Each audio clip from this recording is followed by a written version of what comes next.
in order, please rise for the Pledge of Allegiance. I pledge Allegiance to the flag of the United States of America and to the republic for which it stands, one nation, under God, indivisible, with liberty and justice for all. Amen. All right, Jenny, roll call, please. Mayor Steve Feldman. Here. Council members Kevin Robinson. Here. Joe Newbar. Here. Robert Bauer. Here. Garrett Epic. Here. All right, thank you. Moving on tonight, to adopt tonight's agenda, do I have a motion? I'll make that motion. Mr. Moore makes that motion, do I have a second? I'll second, Mayor. Mr. Robinson makes Councilman Robinson makes a second. Any discussion? All in favor say aye. Aye. Opposed? Motion passes. Thank you. All right, before we go on to the consent agenda, I'm going to pull out the, which one is that, Joe? That was the River's Edge. Landscape Waiver Certificate of Plat Correction, because there was another correction that we want to discuss. So we'll pull that item out and we'll go for the adoption of the rest of the consent agenda. Do I have a motion on that? I'll make that motion. Councilman Bauer makes a motion. Do I have a second? I'll second that, Mr. Mayor. Councilman Rudbeck makes a second. Any discussion? All in favor say aye. Aye. Opposed? Motion passes. Thank you. All right, let's go on to discussion about this River's Edge Land Surveyor Certificate of Plat Correction. Honorable Mayor and Council, so we just got some updated revisions for the plat information in the packet. Basically, they updated the revisions that they made. Were just a few percentage points off, let's just say, on some of the numbers that they had. So nothing material, just to make sure that the numbers are all correct. We have the updated information handed out in front of you. Okay, so this sheet here is the correct sheet? The one, yep, the hard copy. Okay, but that's on page 11 of our packet, the same thing. Yep, So one difference there. Circle how many differences you can find. Oh, okay, now you got my stuff. Okay, wow. Okay. 479, 113 in the packet. On the hard copy, it's 479.08. So we're just talking fractions here on some of these numbers. Okay. In other words, it's fraction. All of it was just fractional anyways. Right. Okay. That was the only major change on it then? There's a couple other numbers that changed, but within about that same margin. Right, the 116.6 changed to 116.10, and I never understood this 89998 went to 89988, and then back down to the original 899.98. Okay. Okay, fine. So actually, those three changes, and then the one on sheet 2 was the other change. On sheet 2, it's 135 instead of 135.06 or something to that effect. Mayor, Council, correct that. When it references sheet 2, that's on the recorded plat. That's Right. not the document you have in hand. Right. Okay. All right, any questions by council on that? Kevin? No, sir. Joe? Rob? Nope? All right. Nope. Okay. Then I guess we're good to go on that. So do I have a motion to, how do I say that? Adopt item E, River's Edge Land Surveyor Certificate of Plat Correction. Do I have a motion? Mr. Mayor, not E. C. Okay. I'm glad I got my glasses on. Okay. Do I have a motion for that? I'll make that motion. Okay. Councilmember Bauer makes a motion. Do I have a second? Second. Councilmember Newbar makes a second. Any further discussion? All in favor say aye. Aye. Opposed? Motion passes. Thank you. Thank you for pointing that out. Okay. Moving on to meeting open to the public. Jenny, do we have anyone signed up at all, you know? No one signed up for the meeting. All right. Then we can move right on to new business. Ordinance 249, second series, chapter 6, section 8, pawnbrokers. Mayor and Council, before you is a request to revise the pawnbroker business license requirements. The business license is such that it can be heavily influenced by both state statutes, the type and the structure of the business it is intended for. This is one of those businesses. Pawn shops are businesses that are established with strict reporting and tracking requirements. And in an attempt to get the city ordinance in line, we used existing cities, we used models from organizations that work with businesses and represent the pawnbrokers to update our code at hand. This will ensure we are meeting state statutes, law enforcement, and tracking requirements. First, I attached the page-and-a-half existing code to show you what we have in place today.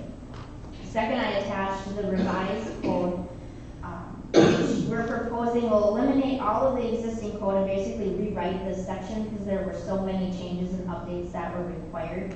But the revisions set in place definitions.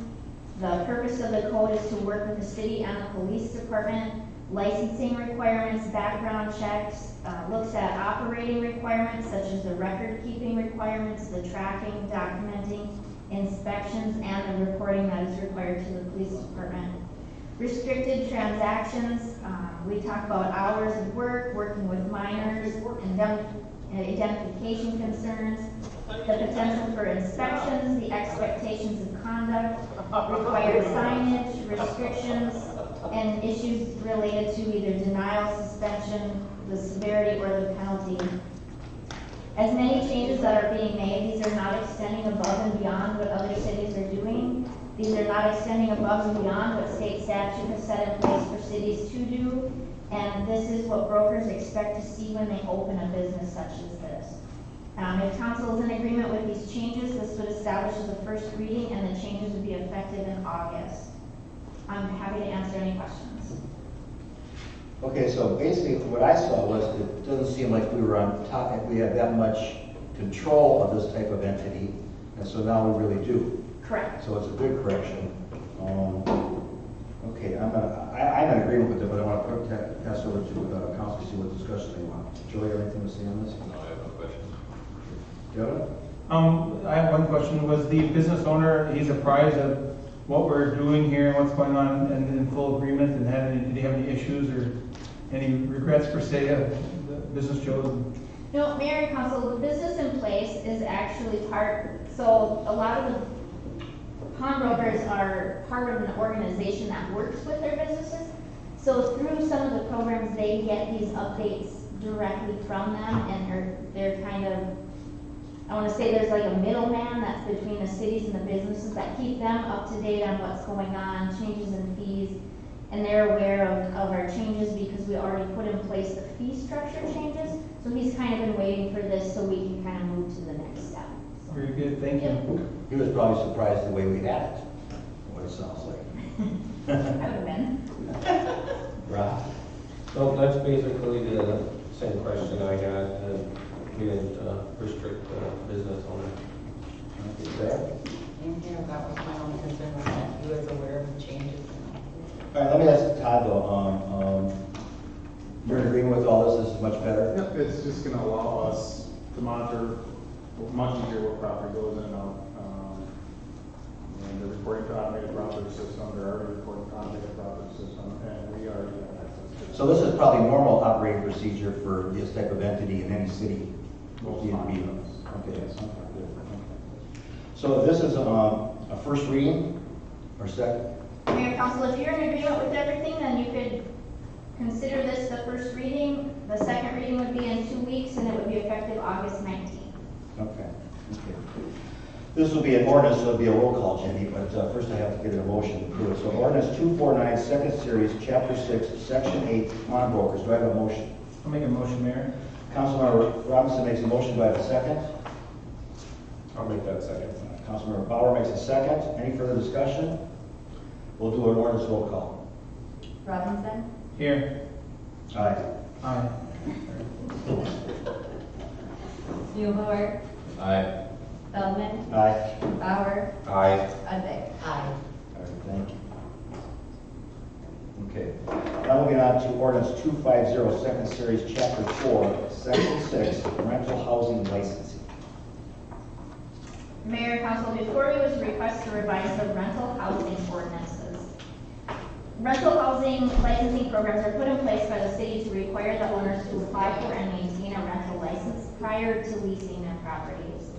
The main function of this is to protect and promote the health and safety of our tenants and the deterioration of our housing stock by enforcing some minimum standards and maintenance goals. The goal of these programs is not to eliminate or punish landlords, but instead heighten the quality of our rental housing and the responsibility of managers for safe and healthy properties within our community and to our existing residents as well.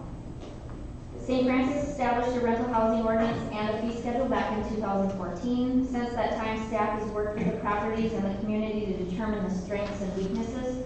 One of our first steps was to reduce the fees, which we did. The second step is to now update the codes. Items that staff felt needed to be updated were to treat the rental license in the same general manner as business license. This will increase the transparency of these licenses, the awareness of these properties and the issues that we're handling and dealing with some of these properties. We updated the fee language as the city reduced its fees. It can no longer prorate or it would not meet the costs of administration of the program. We cleaned up some of the inspection criteria. We addressed the accessory land use procedures to make sure that owners and tenants are both aware of the licensing and permitting requirements when it comes to accessory structures, running a business out of a home, building a pole building, anything like that. We clarified the maximum density. This is set to ensure properties are meeting zoning codes and then to not overcrowd a unit where we create exterior or parking issues. We set minimum standards for conduct. The chief and I work closely on these issues as some of the police department's high demand properties are also community development code enforcement properties. We have one property that was shared that had 54 incidences within 2.5 years. So it's properties like this that are including domestics, disorderlies, alcohol, civil issues, and this code, accompanied with code enforcement, makes a difficult neighbor for somebody in that community that's directly, having to work around that. The rental program seeks to preserve the public safety and establish minimum standards for the use and occupancy of these units. And then just the general, requirements and making sure we're not overstepping the intent of the program. The council is in agreement with these changes and determines tonight as a first reading, these changes would also go into effect August 19th. I'd be happy to answer any questions. Well, after looking at this myself, I can tell you these 5 points, I think you really hit on some good things here as far as, and I'm just going to read these, Jenny, that's on a page of our packet, it's on page 65, so you can just copy it, doesn't matter. But I'm just going to read it, but as it states here, administering the rental license as a business license to create a consistent and transparent process. I think that's really good. Clarifying language on when and how a property would require an inspection. Removing language that is beyond the city's enforceable capacity. Identifying site capacity in the process for conversion. Creating a minimum standard of conduct to address properties with high volume call enforcement issues. I think that really hits everything that needs to be corrected. So I'm all in favor of this myself. So I'm going to pass it on to council for discussion. Rob? It is very well put together. I read over it several times just to make sure that it didn't overstep the homeowner's bounds versus the rental property tenants. So it made sense to me. I really appreciate it. Yeah, I think it protects both sides, and it clarifies things really well. So I think it's a good move. Sarah?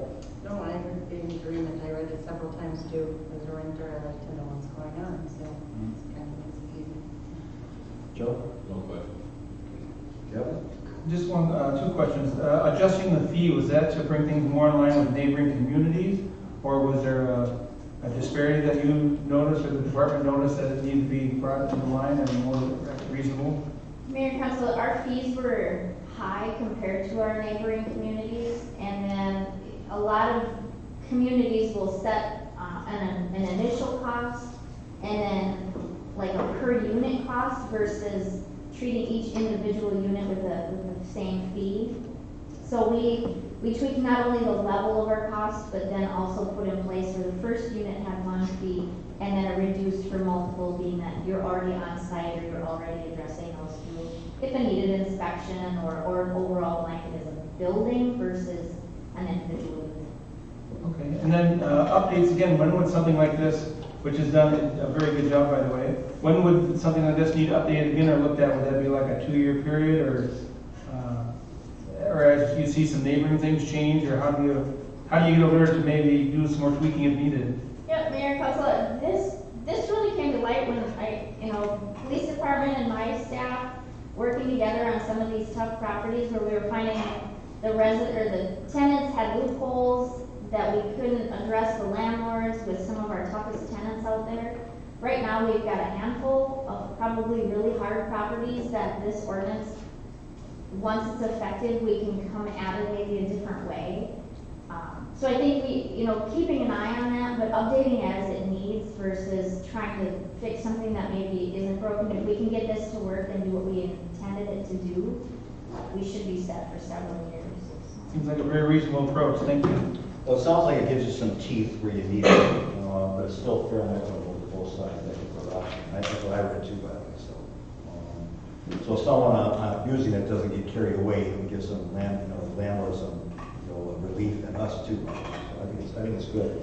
It just shows that some of these things have to be updated over time, that's what needs to be done. So on that, again, this will be a roll call. Ordinance 250, second series, chapter 4, section 6, rental housing license.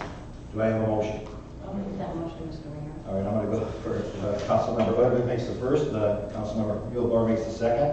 Any further discussion? That will be a roll call, Jenny. Muehlbauer. Aye. Feldman. Aye. Bauer. Aye. Ludwig. Aye. Robinson. Aye. All right, good, thank you. Okay. All right, moving on to meeting open to public. Anybody have a second time? Did you sign? Point of order, Mr. Mayor. July 1st is the first reading of the second meeting. You are talking about what, Joe? What you just voted on, Second series. Second series. second series. Second series, first reading. All right, so now, anybody open to the public to discuss anything? Okay. Then we'll move on to department reports. That would be Katie. Mayor and Council, before you tonight is the Community Development Quarterly Department Report. So kind of buzz through it and talk about the top pieces. I guess on the top of page 1, I updated the information for the Highway 47 project and noted the upcoming date for the second open house. At this open house, we will see some initial designs or ideas that will come forward. In regards to economic development, Quick Trip is 7 weeks from completion. Meridian is still on track to break ground late summer, and the Bridge Street properties are all in various steps of the process, from surveys to setting up RFPs and conversations with developers and contractors. On page 2, I get into the housing development. The Meadows Townhomes closed with Joshua Markham Homes last week. We have the first 2 buildings for building permits, so those are underway. Woodhaven actually managed to get a building through in the midst of all the Quick Trip traffic, so they're adding new units. And River's Edge continues to add units and look at the next phases of their development as well. On page 3, I go into the graphs for the building numbers. As you can see, the building permits for single family residential units is behind this year a little bit.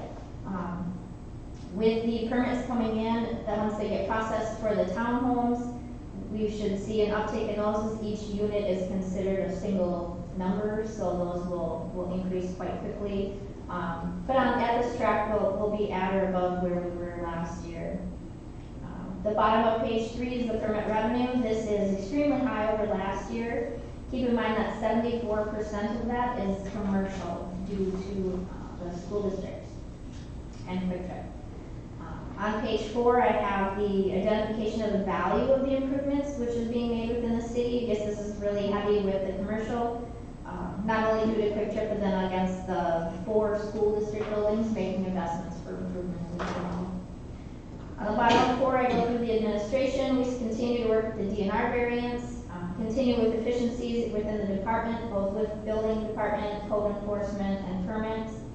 Several ordinances keep making their way through the process and the comprehensive plan. We are sending back our notes and corrections for the first review of Met Council, so we've started to volley that document back and forth.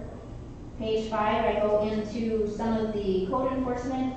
We have right now roughly 30 properties that we have processed or are processing through this year. Issues, your typical issues, long grass, fish houses, parking, junk and debris. Some of the pictures reflect what we're working with. There are a handful of properties that are above and beyond our normal. We continue to monitor those and track their progress, especially the last 2 as they had quite a bit going on. So we continue to work with them, talk with property owners, and get those moving. with that, I'd be happy to answer any questions. Okay, first of all, on page 4, just, I don't know if the council read this, but it says building official now has remote access to permits and plans. Oh, yes. Not remove, but remote. Okay, page 4 or 5. And also, for me anyways, you know, on page 5 of your report, which was, I like the descriptions and the pictures giving us some insight to it, but, you know, on that paragraph on the top there, of these 30 properties that you're saying, issues that seem to create the majority of the calls include lawn grass, including businesses, dog feces, trailers, fish houses, and vehicles, junk, and debris. Would that be, in my thinking, about some of these people would be, if they were notified of what the ordinance is, of the code is, that they would perform more likely than not likely to do that, or are these type of issues like that farther down? So, lawn grass, we give those 3 days. So, again, a majority of them respond. I think we've had to send somebody out to mow maybe once, maybe twice this year. So the majority of those do happen right away. We expect them to move quickly on those. You know, issues like dog feces, again, that's something that people can move fairly quickly on, so they don't necessarily need the amount of time that multiple vehicles or something like that. So most of them go through, get it done, but they're all in different stages. Sometimes it takes, you know, that first letter to go out, but sometimes it takes that $100 fine, and then they get it.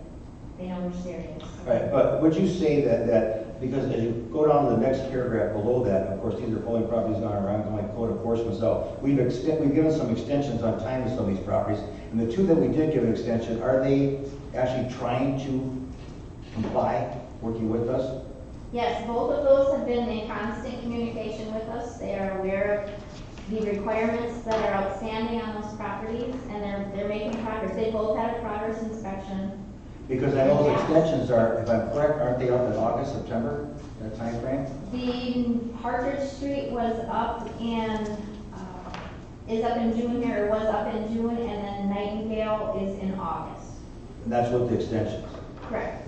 So are they are compliant or working on that to get it done? The one on Partridge Street, I believe, is compliant, and the one on Nightingale, he has been in and is working hard to get there. All right, because as I recall, council made that pretty clear that was going to be a one-time extension. Yes. Okay, as I recall. Okay.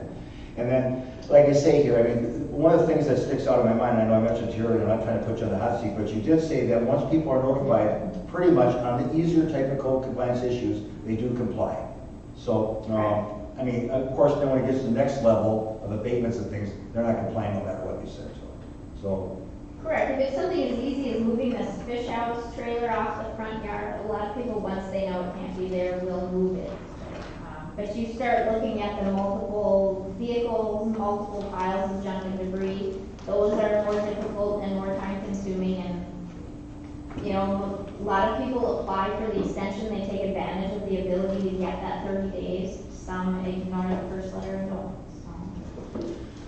Well, I just want to let council know that I'm planning on having a work session down the road, no date yet, but just as you do some of the things we discussed, and along with Todd, to discuss the things with him and Joe and Ed, we're going to look at some issues on how to best comply, how to work with code compliance, with the resources we have, with the budgets we have, try to make this a little more easier to solve in the earlier stages of most of the properties.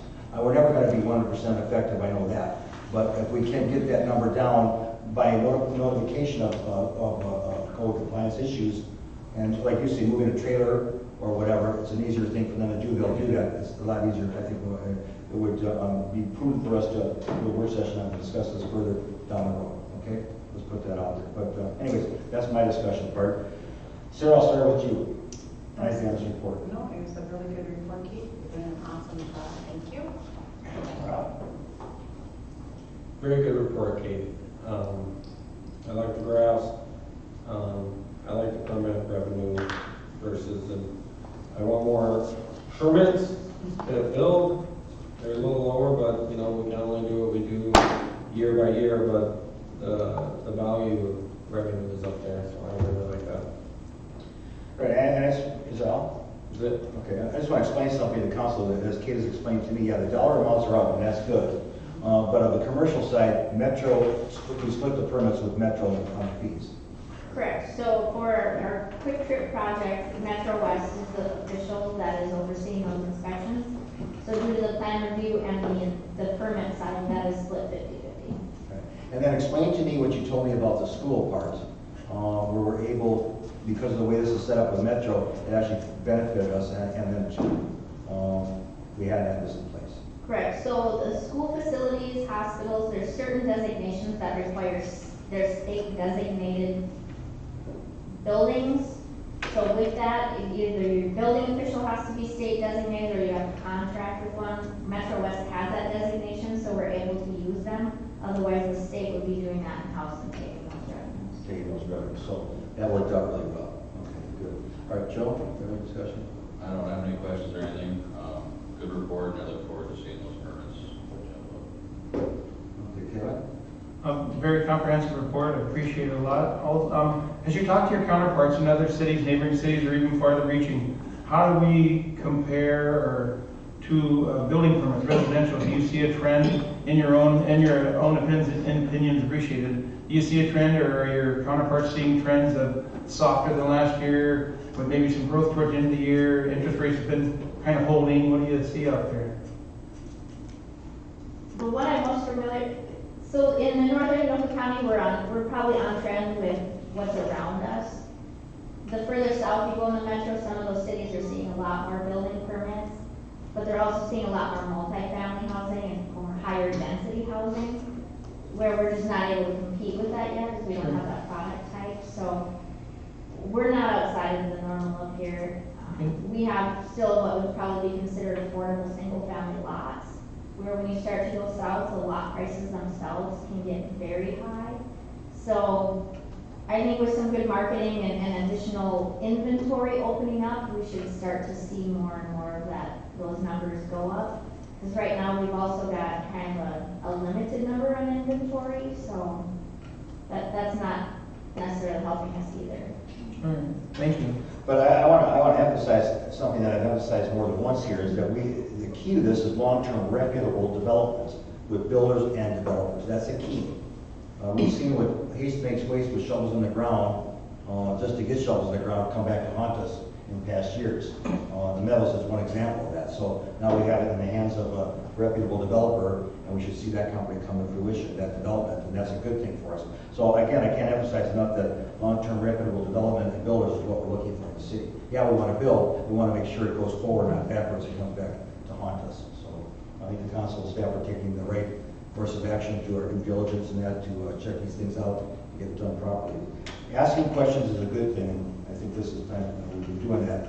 It's starting to pay off. So I want to thank you for the report. I like I say, the revenue increases in the property and all that, quick trip coming in. I think we're on our way. So it's just, everything's slow and slow to move, but it gets there. So domino effect and it's starting. So I think that's really good. So once again, thank you. Any further discussion, council? Anybody? Okay, thank you, Kate. Well, moving on to that, council member reports, and I will start with Sarah. Kind of a quiet couple weeks, but last Monday we did attend the school board meeting, and we did have a farewell for Superintendent Troy Ferguson. It was well attended by staff and a few community members. And then this week we are, of course, welcoming our new superintendent, Keith.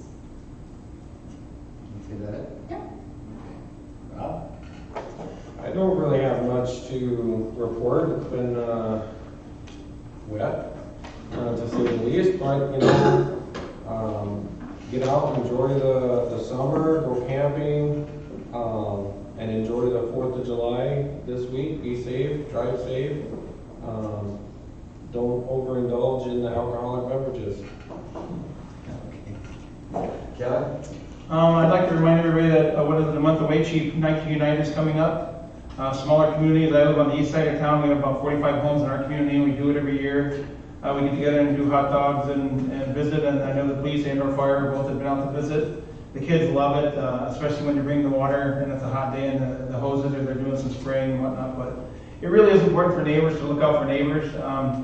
Summertime, as the chief will attest to, it's a time of opportunity for some who don't want to work too hard, and they'd rather just do some garage shopping, especially when your garage door's open. So, but 19 nights coming, so get together if you've never done it. Be a leader, even if you got 6 families together that you didn't know before. This is our 4th or 2nd year out there, but even in previous neighborhoods, it's just nice to do it. You'd be surprised who you get to meet and who to know, and then you have more eyes on the street, and it helps out. Not that there's a lot of bad people out there, but it just kind of keeps people honest. So, and also 4th of July, please be safe, and respect your neighbors. I again live out east of town, and between gunfire and now fireworks is coming, I think 10 o'clock is pretty reasonable in lieu of cases, and people with pets probably disagree.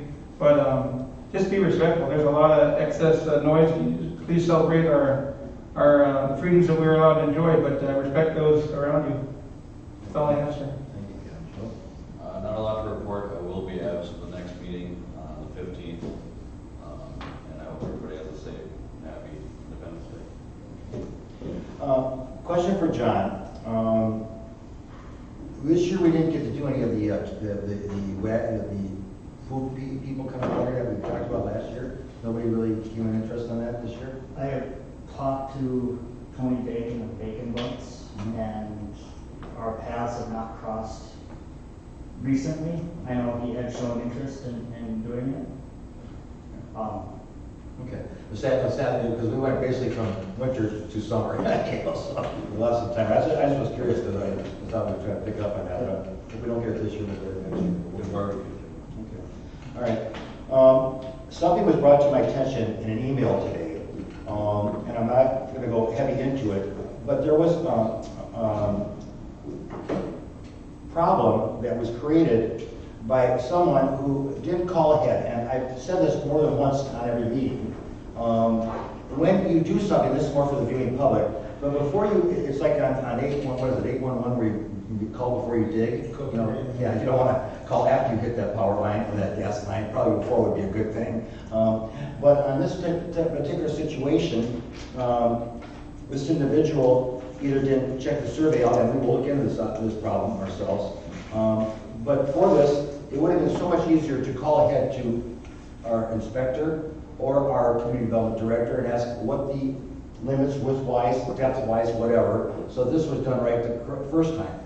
This wasn't done correct this time, and now we have a problem that has to be corrected. And we're going to look into it. We've already notified the owner and stuff like this. But my point is, I can't emphasize enough that before you get involved building something, make sure you dot your I's, cross your T's, and ask questions, because it's so much easier at this point in the stage of the project, before you dig that footing, before you build that wall, before you do anything, put the HVAC in, the electric, of course, is through state inspections, whatever, but before you do all this, make a simple call, because it's a lot easier to correct it on paper or through a phone call than trying to cut something, rip something out, correct it structurally.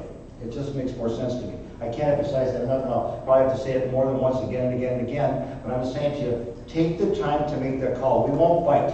What we will try to do is serve you better by working with you. That's important for all of us.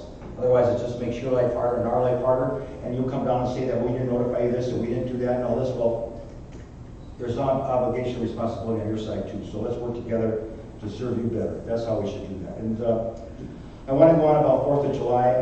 Yes, have a safe, happy holiday. Please be safe with the fireworks. It's fun to have them going, and again, be responsible and respectful to your neighbors and all that, but be safe with them, because they are dangerous. So that's important to me. We have a recycling day coming on July 20th. Also, that'll be listed on our website, I would imagine, and our public works people. Also, let's see. I see that on July 11th, we have a free car seat safety clinic at St. Francis. That'll be on our webpage too, I would imagine, Todd. That's on there in our Facebook page about that. Okay, and I think it was also notified in the newsletter too. So I hope everybody reads those newsletters. There's a lot of good information in there. I know we have a meeting coming up to do some final adjustments to the night coming up. So that's coming up for us anyway.